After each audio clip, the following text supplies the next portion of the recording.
To the ones we've just mentioned, but it's not directly for sense gratification. These persons are after obtaining devotion or love, but their understanding is that they think or they're convinced that the demigods are equal to Lord Vishnu or Krishna. Yeah? So they will worship the demigods in order to obtain bhakti, in order to obtain pure devotion. And this is example, or there's an example of this. Was she came from a poor Brahmin family in Bengal that became very popular. Even now in West Bengal, we go to Mayapur, we see many pictures of him. Ramakrishna, he mentioned, or it's described that he proclaims that he achieved prema through worship of Kali. So what's interesting about this reflective semblance of faith which we're describing, we describe three different types. One which is possessed of Sharvabhauma Bhattacharya, desiring to merge into Brahman. The other one is one is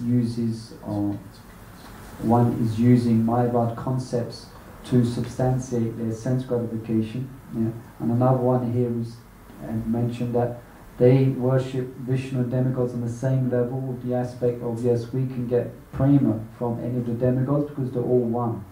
Yeah? Now,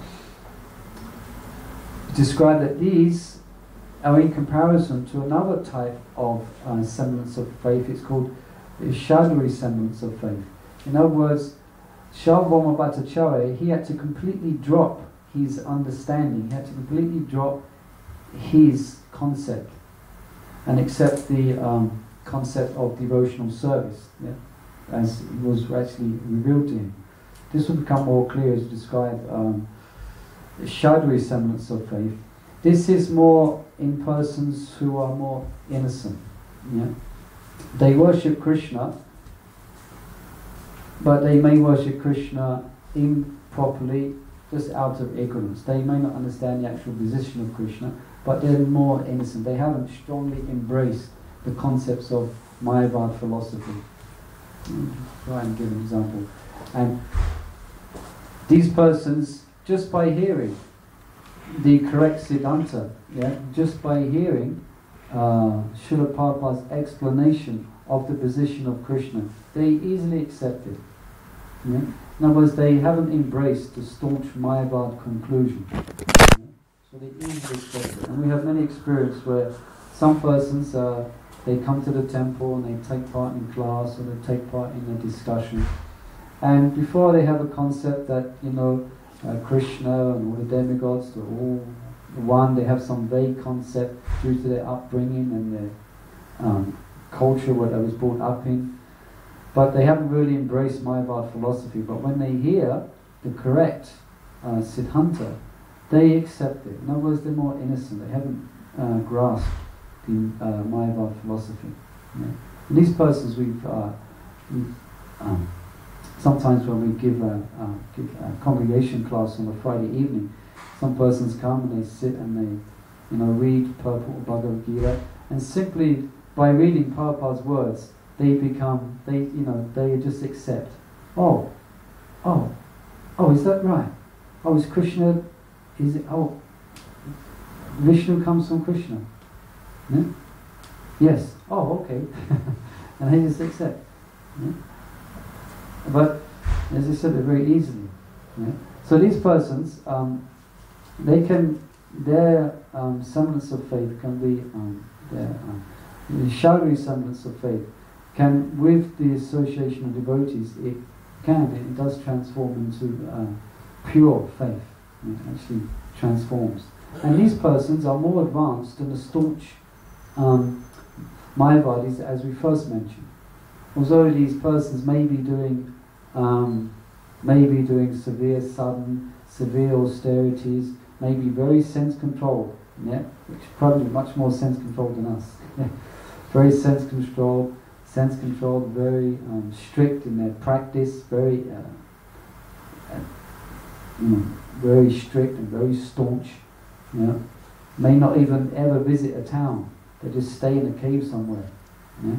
But then someone, May, you know, someone, you know, say for instance, someone come from a Hindu tradition, she maybe, you know, may have 2 children, you know, maybe struggling with trying to stop eating fish or whatever, you know, and they come and they hear, and they hear about Krishna and they accept.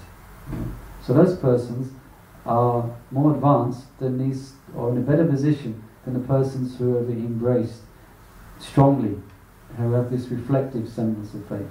And Bhaktivinoda Thakur, he mentions that so we can understand reflective and shadow. He gives an interesting, a nice example how if we see a tree, when we see the reflection of a tree on the bank of a lake, you see it's reflected in the water. Yeah? The reflection is not connected to the tree. Yeah? So there's a difference between a reflection and a shadow. The reflection is generally not connected to the object it reflects. Yeah? But the shadow of the tree which is cast is connected to the tree. So Srila Bhaktivinoda Thakur gives that description. Now Sarvabhauma Bhattacharya, as we mentioned, this is not an ordinary transformation, because he comes from the reflective state. He is very staunch Mayavadi, and this is very rare occurrence. Another example in Chaitanya Charitamrita is Pakasananda Saraswati, and his thousands of followers. They was also very staunch, but they became transformed. So Sarvabhauma Bhattacharya, we can now, and now as we reflected earlier, he now considers merging into Brahman, he considers it as a punishment. Described it's actually a punishment. So now he's experiencing pure devotion by the mercy of Lord Chaitanya Mahaprabhu. And why? Because the Lord revealed his actual form. The Lord is described that he received darshan of the Lord. And this darshan of the Lord is very, very powerful.